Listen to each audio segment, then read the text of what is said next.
Hello friends, आज मैं आप लोगों को क्लास 7 की जो न्यू बुक है गणित प्रकाश, इसमें हमने अपना फर्स्ट चैप्टर स्टार्ट करके रखा हुआ है, जो कि the last number around us. हमने पेज नंबर 9 तक पूरा का पूरा कंप्लीट कर लिया है और आज हम करने वाले हैं पेज नंबर 10, जो कि ये है।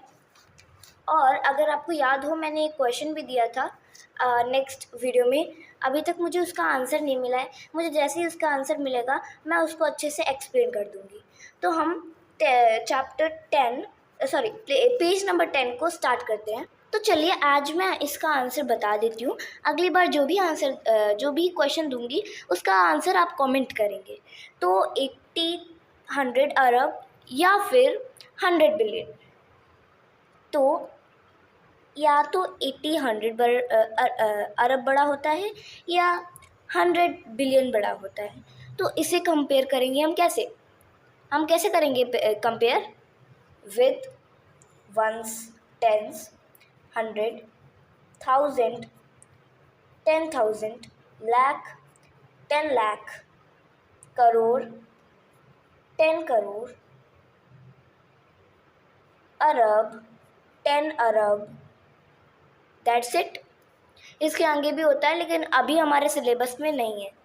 Then ones, tens, 100, 1000, 10,000, 100,000, million, 10 million, 100 million, billion, 10 billion, 100 billion. तो कितना था? 800 अरब या फिर 100 बिलियन। तो क्या बड़ा होगा? 100 बिलियन या 800 अरब? आप बताइए, 800 अरब बड़ा होगा या 100 बिलियन बड़ा होगा? अब तो मैंने इस क्वेश्चन को आपको समझा भी दिया है। अब इसका आंसर आप जल्दी से कमेंट करिएगा। अब हम अपना जो ये है ना 1.4 एग्जैक्ट एंड अप्रॉक्सीमेट वैल्यूज़ पढ़ते हैं। आपको पता है एग्जैक्ट का मतलब क्या होता है? एग्जैक्ट जो हम एक वैल्यू निकालते हैं, लाइक 2 + 2 लिखा तो 4 ही होगा, ये एग्जैक्ट है ना, कि ये ही होगा। तो जब हम कोई वैल्यू निकालते हैं ना, तो वो एग्जैक्ट होता है। और इसको देखते हैं, 1 lakh peoples visited the book fair. तो जो एस्तु है ना, वो बोल रहा है कि 1 lakh people visited the book fair. तो क्या बोलती है रॉक्सी? क्या बोलती है? ओह, सो मैनी पीपल। तो एस्तु क्या बोलता है? If I had not gone they would have written 99,999 people visited the book fair last week। तो वो क्या बोला है कि जो पीपल्स है ना बुक फेयर के, तो वो 1 लाख आए हैं। तो रॉक्सी बोलती है कि बहुत सारे पीपल हैं। इसके बाद एस्तु बोलता है कि अगर मैं ना जाता तो ये 99,999 होता लास्ट वीक का। इसके बाद ये है, what do you think of this conversation? Have you read or heard such headlines or statements? Very often, exact numbers are not required and just an approximation is sufficient. For example, according to the 2011 census, the people of Chintamani town is 76,068. Instead saying that the pupils is about 75,000 enough give an idea of how big the quantity is। तो क्या जो conversation से आप क्या सीखते हैं? आपने what do you think of this conversation? आपने क्या सोचा इस कन्वर्सेशन के बारे में? हैव यू रीड और heard such headlines and statements? क्या आपने ऐसी हेडलाइंस और स्टेटमेंट्स सुनी हैं? Very often exact numbers are not required, such an approximate। तो वो क्या बोल रहा है कि very often, बहुत कम, एग्जैक्ट नंबर्स आर रिक्वायर्स। हम एग्जैक्ट नंबर्स को ज़्यादा रिक्वायर नहीं होता। अगर हम अप्रॉक्सीमेट करते हैं ना किसी चीज़ को, तो वो हमारे लिए ज़्यादा इजी होता है समझने के लिए। जैसे कि 2011 सेंसस में जो पॉपुलेशन थी चिंतामणि की, वो थी 76,068। तो ये ना बोल के हम बोलते हैं कि 75 है, तो हमारे एक आइडिया लग जाता है कि हाँ इतना एस्टिमेट है तो 75 ही होगा, तो इतना मतलब बिग क्वांटिटी का हो जाता है। तो अब ये कन्वर्सेशन दी गई है कि Bapi call the check if Toofan express is on time.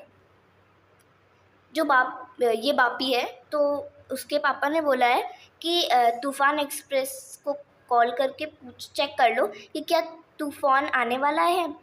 तो उसने क्या किया है कि ये देखो, पुलिस का number, fire, ambulance, disaster management services, national emergency number and railway एक्वेरी।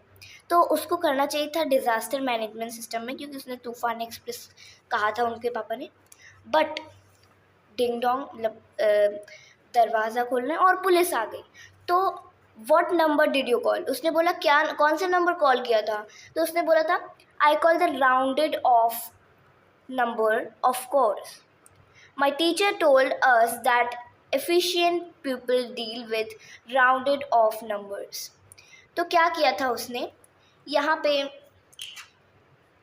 पे सबका राउंड ऑफ है 100, तो उसने 100 को फ़ोन कर दिया था, तो पुलिस आ गई थी। बस एक ऐसा ही सिचुएशन उसने बताया। There are situations where it makes sense to round up a numbers. Rounding up is when the approximated number is more than the actual number. For example, if a school has 732 pupils, including students, teacher and staff, the principal might order 750 sweets instead of 700 sweets। तो क्या बोल रहा है कि कुछ situations होती हैं जिसमें हमें कभी कदार राउंड अप करना पड़ता है और कभी कदार हमें राउंड डाउन भी करना पड़ता है। तो एक उसने एग्जांपल दिया कि एक स्कूल में अगर 732 पीपल्स हैं, स्टूडेंट्स को और स्टाफ और टीचर्स को मिला के, तो प्रिंसिपल हमेशा 750 स्वीट्स मंगाएगा। अगर वो 700 स्वीट्स मंगाएगा ना, तो 32 लोगों के लिए ना स्वीट्स कम पड़ जाएंगी। Then there are situation where it is better to round down, और कभी कदार हमें राउंड डाउन करना भी चाहिए। Is when the approximated number is less than the actual number. जबकि अप्रॉक्सीमेटेड जो नंबर होता है ना, वो कभी कदार एक्चुअल नंबर से बहुत ज़्यादा या बहुत थोड़ा सा कम होता है। For example, if the cost of an item is 470, the shopkeeper may say that the cost is around 450 instead of saying it is around 500। क्यों? क्योंकि अगर वो बताएगा ना 500, तो कोई लेना ही नहीं चाहेगा। अगर वो जब 450 बताएगा ना, तो लोग इसको लेना चाहेंगे, और अगर शॉपकीपर उसको 500 बताएगा तो उस जो चीज़ है ना, तो उसको कोई लेना नहीं चाहेगा। इसके बाद think and share situations where it is